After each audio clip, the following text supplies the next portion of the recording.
I'm Carin and I'm an alcoholic. Welcome everybody who's come back. How many people were here last week? That's pretty good. It's pretty good. We're going to be working on step 6 tonight a little bit. Anyway, my sobriety date is September the 8th, 1988. And we are getting dangerously close to my anniversary next month. So I'm trying to keep my AA cool as we move along here and not let those, itchy things, come to hit me. So I'm talking about step 6. I generally make some notes before I come here. And they're sort of concise and cohesive, and I know what I'm going to say. I have more cross-offs and cross-outs on these 2 pages than I've had since I started the steps. I made a decision. I was telling Jim I was going to do 6 and 7 together, and then I decided to do 6 separately and 7 together, and then I am going to do 8 and 9 together, because you'll figure out why when I talk to you about it. Anyway, up until now, step 6 is pretty much the dividing line for us. We've done these first 5 steps, and we've had a lot of help, and we had a sponsor who was sitting on us, and we talked to God or whatever our concept was of God, and kind of moved along. And we still haven't had a drink, and all of that's good. So we figure out, at some point we turn around and we say, something must be going on here that I don't understand because I'm still sober. I don't understand that. I do not understand that. I have very clear memories of, being in my home group in New York and, literally waking up in the meeting. I've had blackouts in meetings for a very long time. I'm a blackout driver to this day. I'll start on exit 25 and I look up and I'm on 82 and I have no idea how I got there. I know what that's all about. I don't care if they pull me, they're not going to find anything, but still it would be nice to be awake when you're driving your car. I should read you out my license plates in case I'm on the road and you don't want to follow me. Okay, so I've done a lot of thinking about this week. It's been a very interesting week for me, challenging week. So I just need to put that out there. So these are theories. This isn't fact. This is my opinion. Everything I say, you figured this out already. Everything I'm talking about is my opinion. So, Bill W. gets together with all his cronies and he writes the big book. It's 1939. And he does the best he can with what he's got at the time. That's a very important phrase. He did the best he could with what he knew and what he could do at that time. And then something happened, and we don't know what it is, but 15 years later, he decides that we need to have the 12 and 12. He writes the 12 and 12. I don't know what happened. So I have suppositions of what happened in those 15 years that he didn't have when he was working on the big book initially. First of all, I think he had 15 years of working with us, with other alcoholics. That will change anybody's mind. Anybody's mind. Because, the expression, I'll show you one alcoholic. If you've seen one alcoholic, you've seen one alcoholic. We're not a one-size-fits-all type of group of people. And so I think he worked with a lot of people and came to understand that although I believe that the big book was divinely written, because I don't think at 3 years sober he knew enough to even write that book. But I do believe that working with other alcoholics for 15 years changed his mind about everything. And the reason I think that is because the last 15 years of my life have shifted what I think about things dramatically because I pumped up my working with others. I'm big on keeping AA wonderful, and how you keep it wonderful is for me is, I still speaking is my form of service, but I also sponsor a lot of people, and I begin to take sponsees on that I don't like because that keeps me fresh and going. And I got to show up for them, and I got to take the phone call, and I'm not going to mention her name, but there is one that I just have not taken her call for 2 or 3 days. I don't have it in me. I don't know I'm human. Okay, so that's the first thing. I think Bill worked intensely with other alcoholics. And by the way, this is not written anywhere. This is my opinion because I base it on what happened to me. The other thing is that I think happened is that he became much more acquainted with God. I think he wrote this stuff in the big book, and I think he believed it, but I think it was based on a white light experience. I think it was based on this big, bright thing that happened to him, and then what do I do from there? What happens after that? And figured out very quickly, by the way, because of the rewrites in the big book, that doesn't happen to everybody. It doesn't happen to everybody. As a matter of fact, most people go through Alcoholics Anonymous and the steps and stay sober for decades with no other concept of God than the intellectual one. And that's fine. It's whatever gets you through the night. It doesn't matter. Some people have had this experience Most people have not had this experience, and yet everybody's sober. So what does that tell you? It doesn't matter. At the end of the day, it doesn't matter.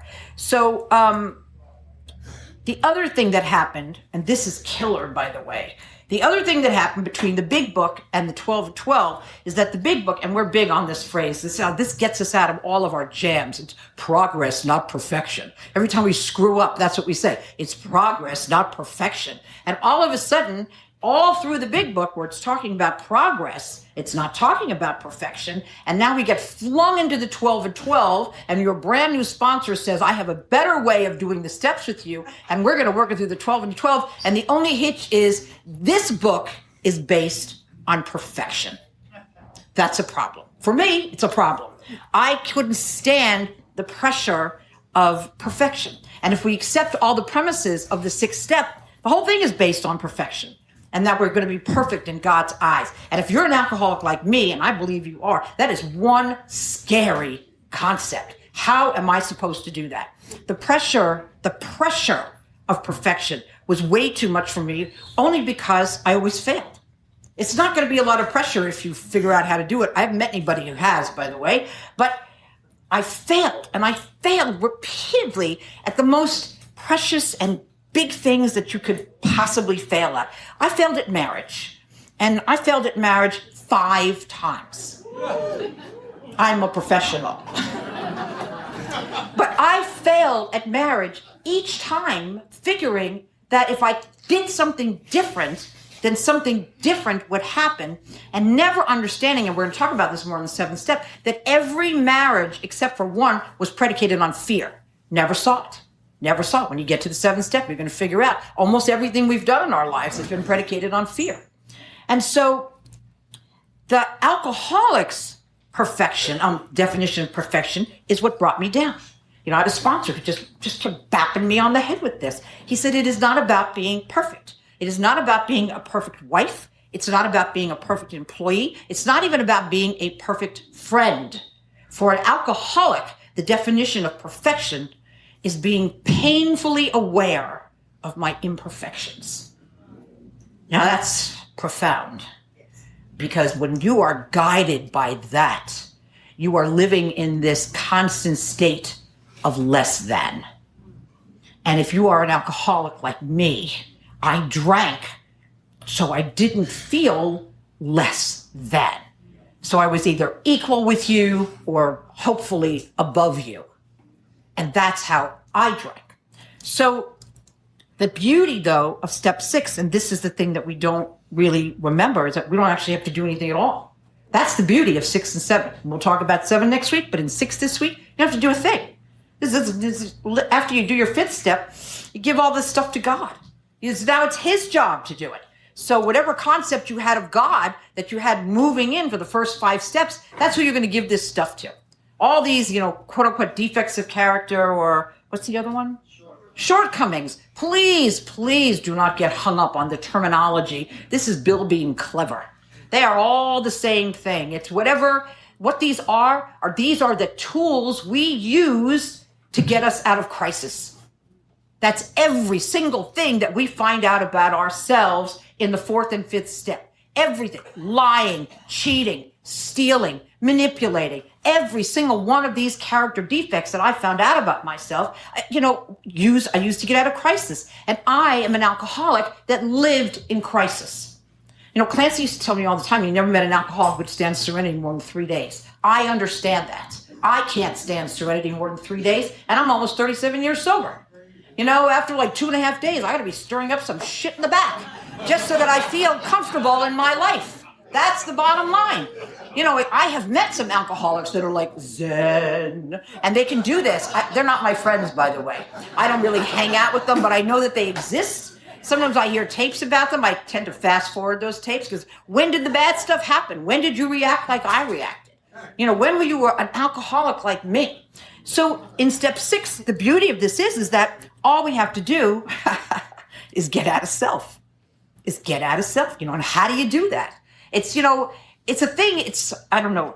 It's a thing that just says that you just got to do it. There's no magic to it. Getting out of self means this is the list of things that I use. These are my tools that I use to get me out of my jams. Or if you're from the, New England, of my jackpots, these are the things I use to get me out of all of those things. And I'm going to give them to you. Whatever this entity is that you know about. And I did not have a strong belief in God when I took this step. I need to say that. If you've been listening to me talking, I did not have a God in my life for the first 5 years of my sobriety. Intellectually, yes, but not a God that I depended on. So now I'm going to give all of this stuff to God. And then what happens to me? What am I left with? So, I know for a fact that, God and nature both abhor a vacuum. Doesn't exist. And you know how you know that? You stopped drinking and you filled it with other stuff. If you're sober in this room tonight, you had a void when you stopped drinking and you filled it with something else. Something else stepped in there. So anything that you get rid of, I can promise you, I can guarantee you, is going to be filled with something else. Hopefully it's love. Hopefully it's service. Hopefully it's just plain old garden variety sobriety. But you're gonna fill that void. You're not gonna walk around with that. So I am of the opinion, and I said this when we started, that I believe that when I'm going through these steps and I'm talking about these terrible things that I did, and by the way, I'm an alcoholic that didn't do little tiny things that were terrible. I did big arrestable things that were terrible. Some I got caught for, some I didn't get caught for, but they were big things. And I had to give them all away to this God, whoever this God was. But I also believe that I did the best I could when I was out there. I'm talking about when I'm out there, when I'm drinking, when I'm using, I did the best I possibly could at the time with what I had.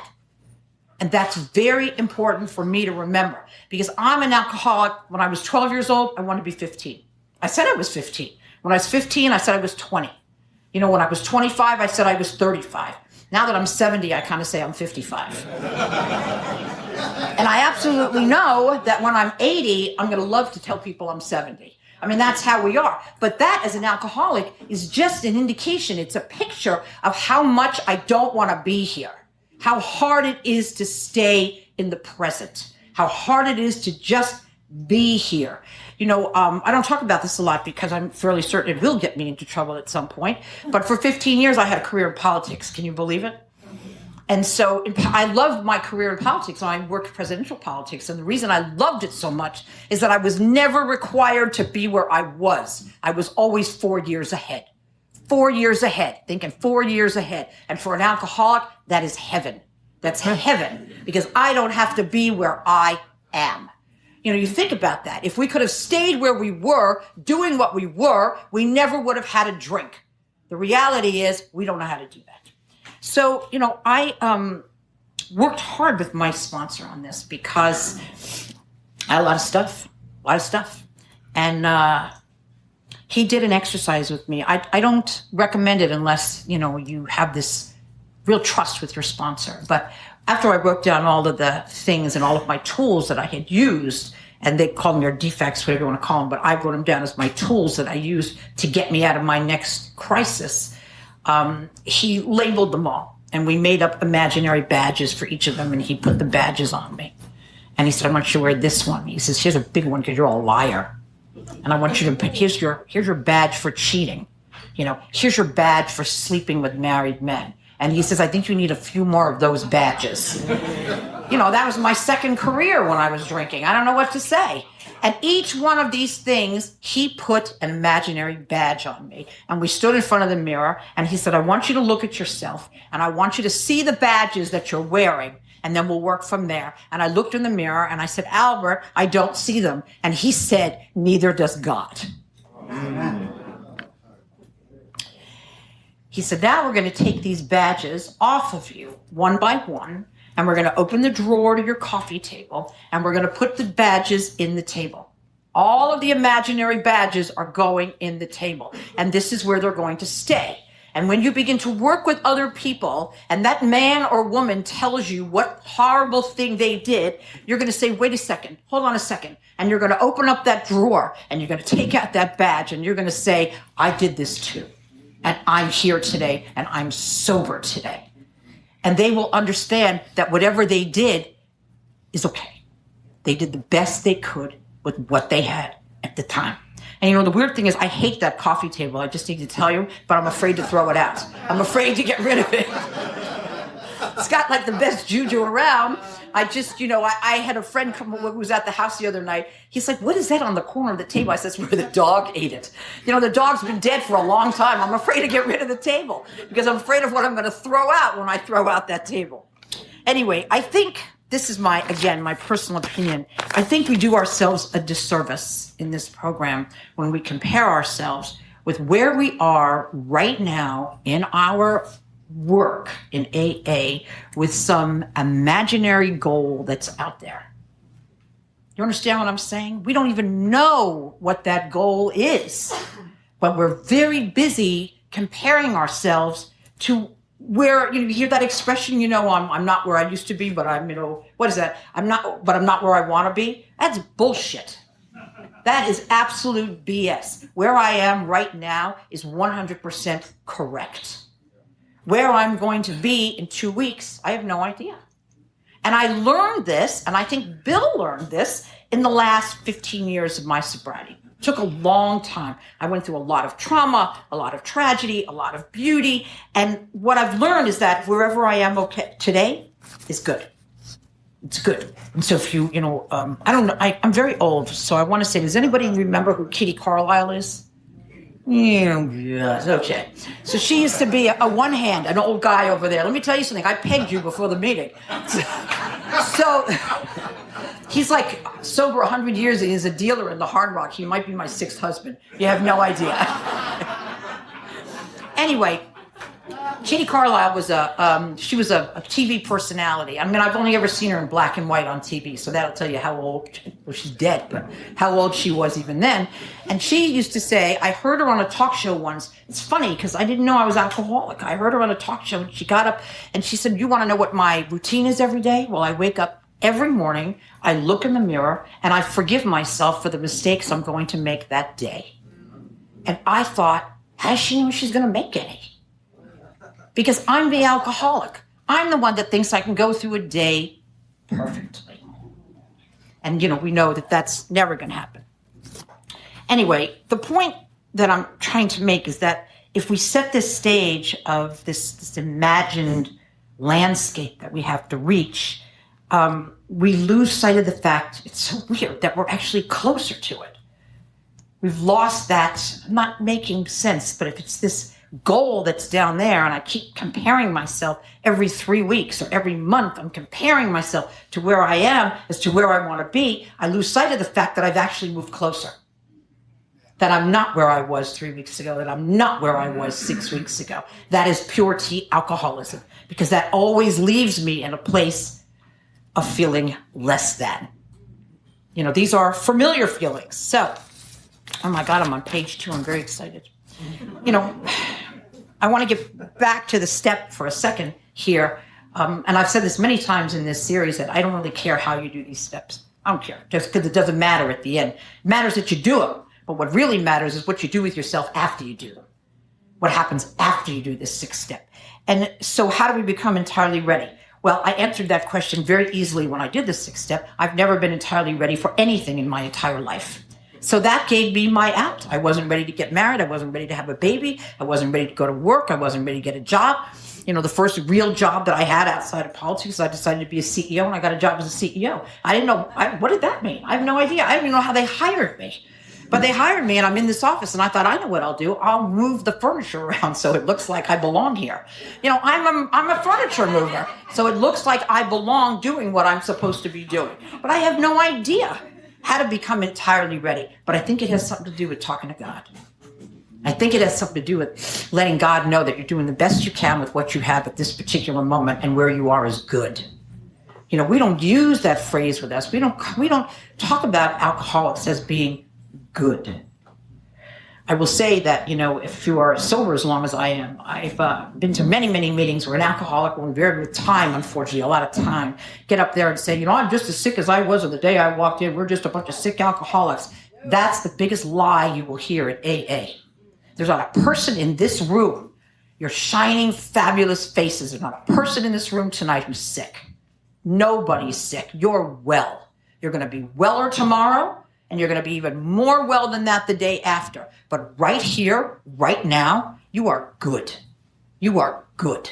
And that was important for me to understand, and I didn't know how to get that myself. So I had a sponsor that had to show that to me. Okay, so you can ask God to remove your defects if you want in the 6th step, because it tells you to do that. You can say remove them, but the problem with that is that we actually don't know what we're asking him to remove. We don't know what that is. We're looking at this list, and we're amateurs. We really are amateurs at this point. We're looking at this list, and we're asking for something that we don't even understand what it is that we're asking for. So my feeling is that at that point, when you're talking to God about your defects, that you want him to take your defects, your shortcomings, your crisis management tools, you got to make a deal. You got to make a deal with God. You got to say, I would like you to take these things, and in return, I will drop my armor so that you can return to me over and over and over again, so that I can find people in this world where I can see God with the skin on, and I won't be wearing any armor, and everybody will be allowed in. And I'll get hurt from people that take advantage of me, but I will be open to an enormous amount of love and trust. Where do we find this? It's not like we're going out on the street corner, I got to tell you. Where do we find this? Look around the room. We find everything for the first time in the rooms of Alcoholics Anonymous. You don't have to look for it out there. You don't have to look for it in a husband or a wife or a partner. You don't look for it in a job. You don't look for it as a parent. Sometimes I keep my son's letters to me because they make me feel better when I think that I've not been a good parent. And I think that I've been, according to him, a great parent. But I don't know when that happened. And I don't know how it happened. But I do know this. I do know that I had men and women in the program of AA who showed me how to be a parent. And the way they showed me how to be a parent is that when I strolled into AA with my 18-month-old son, they took him. They took my son from me, and they strolled him around, and they talked to him, and I watched what a parent was supposed to do. And then when my husband was killed, and I got his kid, and his kid was my son's age, and I brought them into AA, the old timers took care of 2 of them, and nobody ever said anything. So I learned all of my basic ABCs coming to the rooms of Alcoholics Anonymous. And by the way, there's nothing you can't learn in here that you can't take on the outside. That's it. When I was in politics, I did a lot of speech writing, and you'd be amazed at what kind of speeches were coming out of these politicians' mouth when they would say things, like I intuitively know how to handle this situation. And they would say this to great groups of people, and some people would be clapping, and other people who were clearly one of us would be looking at it like, who is this guy? Who is this guy? Anyway, I want to talk a little bit about my 6th step and my marriages, because this was, I joke about it a lot. You hear 5 marriages, ha ha ha ha ha. It's always pretty funny. But I will tell you that that I married the same person 5 times. Not the same guy. Come on. What's the matter with you? Get your head out of there. No. I married the same person. He looked different 5 times. 5 times. All alcoholics. None of them in recovery. Some of them were drinking. Some of them were not drinking. Same person 5 times. I married them for what I thought was 5 different reasons, which is unfortunate because it turned out to be the exact same reason every time. And I went through this with my sponsor because it made me feel like a failure. And he would continuously say, you did the best you could with what you had at the time. And I said, I don't think so, because I kept repeating it, expecting a different result. I don't think any of these, maybe some of them were bad guys, but I don't think any of these guys were like particularly awful guys. But I had very violent marriages. I had very apart marriages. I had very insular marriages. I had lived on a farm. Can you imagine that? Literally, it was green acres. I can't even begin to tell you. He's out there farming, and I'm thinking, where's Saks Fifth Avenue? It was a horrible situation. I don't know what possessed me to do this. On top of that, I couldn't understand anything he said. He had such a bad Southern accent. After a while, I understood that, he was saying the mall, go to the mall, because he thought that would make me better. I understand. I lived with this guy for like 7 years in the rurals of North Carolina because my husband had been killed in New York, and I ran away.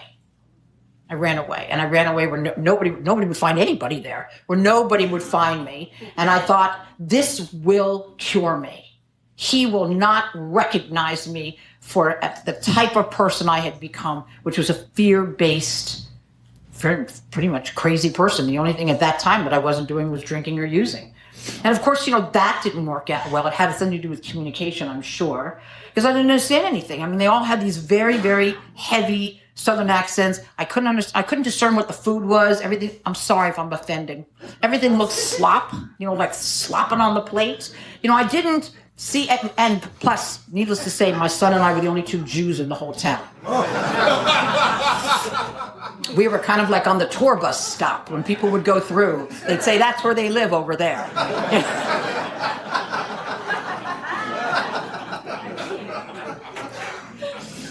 And, when I finally got my act together to divorce him, I was in AA. I was in AA everywhere, I have to tell you. I was in AA with every marriage the first 3 not. First 2.5 not. And they were the worst. They were the most violent. They were the most crazy. But the last 2.5, I was sober for, and they were no less crazy. So what does that tell you? We talked about that in step 1. With or without alcohol, I was a crazy wife who was incapable of being present. And so after I, got rid of him, I waited a long time to get married again, and I married the worst one. The worst one was the 5th one. And I remember talking to my sponsor about it. Now I'm in the middle of step 6, and I'm feeling like this failure. And he said, "I don't have an answer for you." That's a scary time with your sponsor when you ask, how do I get rid of this? How do I give this to God? This is pretty much an affront to God. And I waited, because I couldn't get the answer. And by the way, if you don't wait in AA, you will get the wrong answer. If you're an alcoholic like me, when I had a question, I used to go to meeting after meeting after meeting after meeting and ask the same question and keep getting different answers. And one day I'd say, well, I like his answer the best. If you force this, you will get the wrong answer. And it was, I don't know, maybe, I'm going to say 20 years after that. And I had the opportunity of interviewing Dr. Ruth Westheimer on stage. She was doing a big show, and I was the interviewer, and she was just a hoot and a holler. God rest her soul, or whatever we say. And in any case, I had time to talk to her in the back, in the green room. And I said, here's my big chance. I'm going to ask Dr. Ruth what is wrong with me and my 5 marriages. I figure if anybody knows, she would know what's wrong with me. And I asked her about it, and she said to me, "Darling, you have it all wrong." She literally said, "Your glasses are on backwards." She said, "You love love. You believe in love. So what you've had is 5 legalized love affairs." I thought, that's the answer. I can live with that. And I gave those 5 legalized love affairs to God and said, "Don't let me do this again. Don't let me do this again." And so far he hasn't, except the dealer in the back. He's looking pretty good today.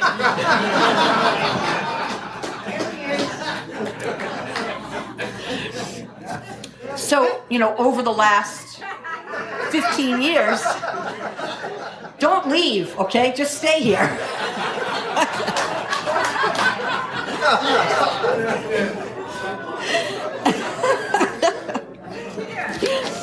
So there's a couple of more things that I want to go through in the time that we have.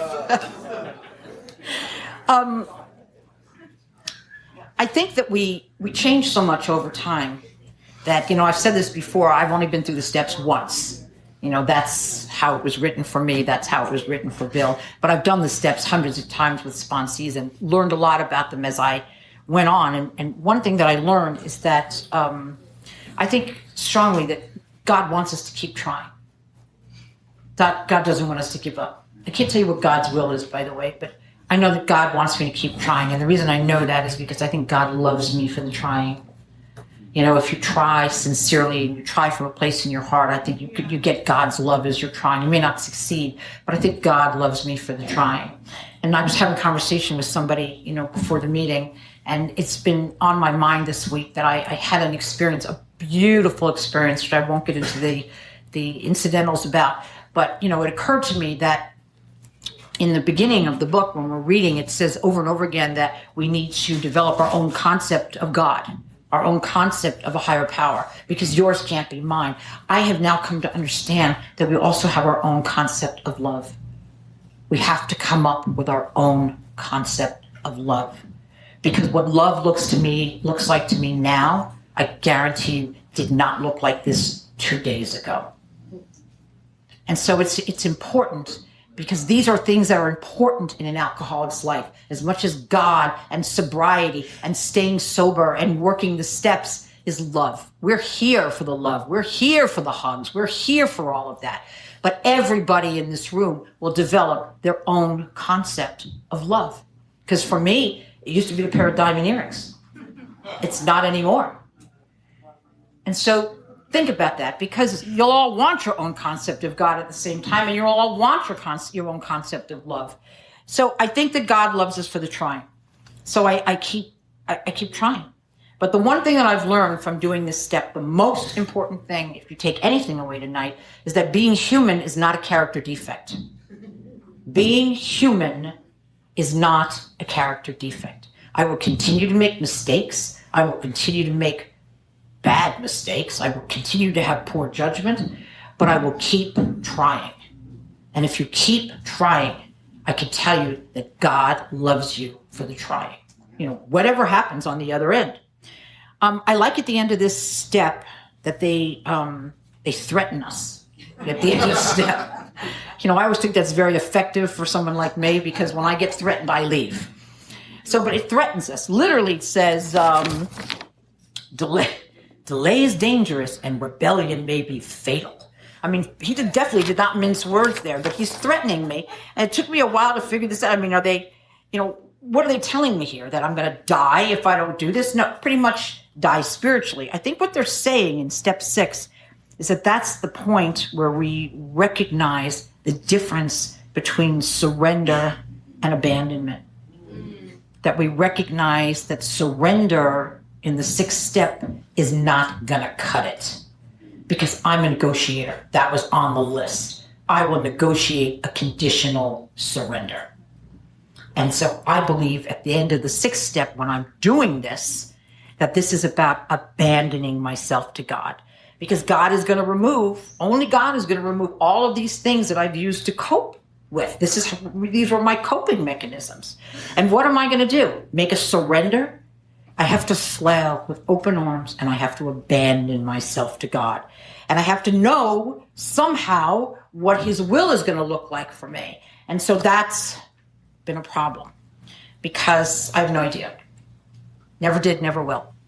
If I did, I have a poor concept of God. But I will say this, that somewhere in the 6th step, as we are talking to God by ourselves, we are moving ever so slightly from humanness to godliness. From humanness to godliness. And we give these things away. We're going to talk about that in the 7th step, about, how exactly we do that. But I can tell you that when I get confused and I don't think that I understand this humanness to godliness, something always happens to me in the room. Somebody says something, somebody does something, and I realize that God is in the room with skin on. That's probably the most important thing that I come to meetings for. That, again, I'm not trashing Zoom. I see all my friends on Zoom. Hello. But I can't get that on a computer screen. I need to be in a room where I can hear somebody say under their breath, my God, she's full of shit. I need to be in a room where I hear people say, she must love me very much. I need that human contact. I need the hope. I need the hugs. And I can't but think that that's probably God's will for me, is that I have all of that. Otherwise, I'd be living a completely, different life. So I want to close by telling you a little bit about this week, which I don't normally do, but the whole week has weighed heavy on me. My son, my only son, who's not been able to get pregnant for years, they're pregnant. I don't want to, no. It's not that type of thing. It's not that type of thing. That's the thing. The thing is, it's not that type of thing. is that I just have to be cool and I have to be calm and I have to say things like, that's lovely news, and that's the end of it. And I don't say things like, I will pray for you. And that's going to be grating on some people here. But the reason I don't say that, and that is absolutely in the 11th step, is because if I say I'm praying for you, I am tacitly saying that God doesn't notice you, but I do. God doesn't know that you've got this thing going on, but I do. And don't worry, I'm so big in AA that I will handle this for you, and I will be praying for you, and everything will be okay. So I don't say I'm praying for you. I don't say anything at all. I said, that's lovely news. Keep me posted. That was it. And I hung up the phone and I cried for half hour. I couldn't get past it. Then I had this wonderful experience about love, where somebody I love showed me a different definition of love. And I'm old. Has that happened? And when I hung up the phone, cried for half hour. It was a good crying week, I need to tell you. Cried for half hour. And then somebody that I just respect and love, and she's a kind person, and her little doggy died. And I want to tell you that for years, as a not sober alcoholic, I had a lot of animal amends to make. Amends to the animal world. And so when she told me that, her dog died at 17 years old, this dog was, I don't know, 400 and who knows? That's an old dog. And you don't say, oh, the dog lived a good life. I mean, I think that's a people thing. But the dog died, and I was able to say, I'm so sorry. I understand. I remember when my dog died. Is there anything I can do for you? That might be the most quintessential AA response, there was. And I hung up with her, and then I cried for another half hour. These half hours are... And then this morning, I had another experience happen where I felt I was betrayed by the rooms of AA. And that one went right to my gut. And I thought, this is one of these experiences where, I used to say that, I'm so lucky I'm in AA. But this was one of the experiences where I said, you're so lucky I'm in AA. And so I had what they call in AA, an appropriate response. Go figure where that happens. You can only have an appropriate response when all of those defects have been replaced by something else. So, and after I hung up that phone of texting, I cried for another half hour. So I am depleted, but I am filled, because God abhors a vacuum. And as much crying as I did, I was instantly filled with a greater good and a greater God. So, as I said, I don't know what God's will is. I think I'm looking at it. I think I'm looking at it in all your faces. I think God's will is for me to be here and for you to be here and for us to continue to meet, week after week. And next week we're going to talk about step 7, which, by the way, happens to be my favorite step because it talks all about fear. Fear is, the best. So I want to thank you all for coming. It's a great day to be sober. We'll see you next week.